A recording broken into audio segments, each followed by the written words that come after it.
বান্ধবীদের সাথে বাজি ধরে অচেনা একটা ছেলের আইডিতে মেসেজ দিয়ে বলেছিলাম, হ্যালো হ্যান্ডসাম, বিয়ে করবে আমায়? প্রথম দেখাতেই তোমাকে ভালোবেসে ফেলেছি। তুমি যেখানেই থাকো প্লিজ আমাকে নিয়ে যাও। প্রতিদিনের মতো ফ্রেন্ডদের সাথে বসে আড্ডা দিতে দিতে ট্রুথ অর ডেয়ার খেলছিলাম। হঠাৎ সেখানে আমাকে ডেয়ার দিয়ে বলা হলো একটা অপরিচিত ছেলের আইডিতে মেসেজ দিয়ে প্রপোজ করতে হবে। আমার ইচ্ছে না থাকা সত্ত্বেও উপায় না পেয়ে খুঁজে খুঁজে শ্রাবণ চৌধুরী নামের একটা আইডি বের করলাম আর মেসেজ দিয়ে বললাম, এই যে মিস্টার, কবে নিয়ে যাবেন আমাকে আপনার কাছে? প্রথম দেখাতেই আপনার প্রেমে পড়ে গেছি। লাভ ইউ জামাইজান। মেসেজটা দিয়ে এখন ভীষণ ভয়ে আছি, যদি এই আইডির লোকটা কিছু বলে। আমি ফোনটা রেখে বান্ধবীদের সাথে কথা বলতে লাগলাম। যতই আমাকে হাসি খুশি দেখাক না কেন, ভেতরে ভেতরে ধুকপুকুনি বেড়েই চলছে আমার। বিকেলের দিকে প্রাইভেট থেকে বাড়ি ফিরলাম। আম্মুকে ডাকতে কিচেনে ঢুকে দেখলাম মা রান্নার কাজ করছে। আমিও সঙ্গ দিয়ে রান্নার কাজে সাহায্য করলাম। পবিত্র রমজান মাস। রাতে তারাবির নামাজ শেষ করে শ্রাবণ চৌধুরী কোম্পানির কিছু কাজের জন্য ল্যাপটপে বসেছেন। তার সাথে ফোনটাও একবার হাতে নিলেন। সেখানে স্ক্রল করতে করতে একটা মেসেজ দেখে হতভম্ব।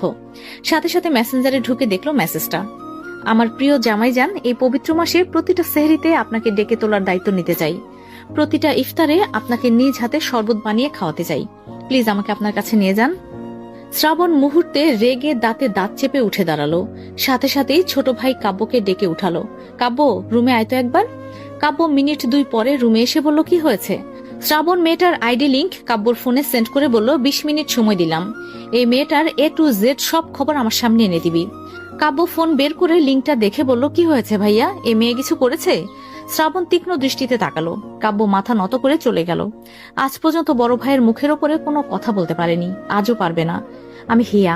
সে যে বিকেলে মেসেঞ্জারে ঢুকে অচেনা ছেলেটার কনভারসেশন ডিলিট করে এরপরে আর মেসেঞ্জারে ঢুকেনি। কেমন যেন বুক ধুকপুক ধুকপুক করছে। কাকে না কাকে মেসেজ দিয়েছি আল্লাহই ভালো জানে। কে জানে 2-3 বাচ্চার বাপই নাকি। হিয়া ভাবাভাবি বাদ দিয়ে পড়তে বসলো। সামনে এসএসসি পরীক্ষা হতে বেশি সময় নেই। রমজান মাস বলে কলেজ বন্ধ দিয়েছে, কিন্তু প্রাইভেট খোলা আছে।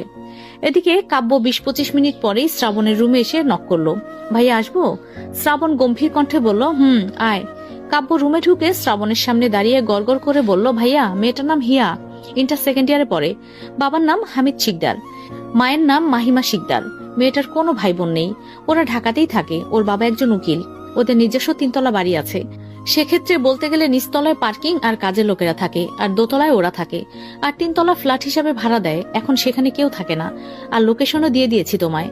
শ্রাবণ ল্যাপটপে কাজে মন দিল আর কাব্যকে চলে যেতে বলল।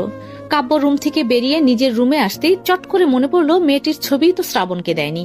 তখনই হোয়াটসঅ্যাপে কাব্য একটা ছবি পাঠালো, সাথে মেসেজও দিল, ভাইয়া, এইটাই ওই মেয়েটার পিক। শ্রাবণ সেই ছবিটা দেখতেই কিছুক্ষণ নিশ্চুপ হয়ে রইল। চোখজোড়া পলক ফেলতে ভুলে গেল। অপূর্ব দেখতে মেয়েটা। মেয়েটার কাজল কালো চোখেই যেন অদ্ভুত মায়া। বারবার তাকিয়ে থাকতে মন চাচ্ছে। শ্রাবণ ভাবতে থাকলো, মেয়েটা কি ওকে চেনে যে ওই রকম একটা মেসেজ দিল?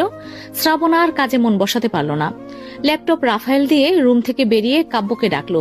কাব্য সামনে আসতেই শ্রাবণ বলল, কাব্য শোন, ব্যাগপত্র গুছিয়ে রাখ, কালকে একটা জায়গায় যাব, কয়েকদিন থাকবো সেখানেই।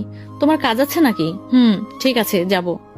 কাব্য চলে যেতেই শ্রাবণ সেখান থেকে চলে এলো। কি যেন ভেবে হাঁটা দিল। পরক্ষণে তার বাবার রুমের সামনে এসে ঠেকলো। বাহির থেকে বলে উঠল, বাবা আসবো? শ্রাবণের বাবা তৌকির চৌধুরী ভেতর থেকে বললেন, এসো শ্রাবণ। শ্রাবণ ভেতরে ঢুকে তার বাবার সামনে দাঁড়িয়ে স্বাভাবিক কণ্ঠে বলল, বাবা, আমার কিছুদিন ছুটি চাই, একটা কাজে যাব, অফিস অ্যাটেন্ড করতে পারবো না।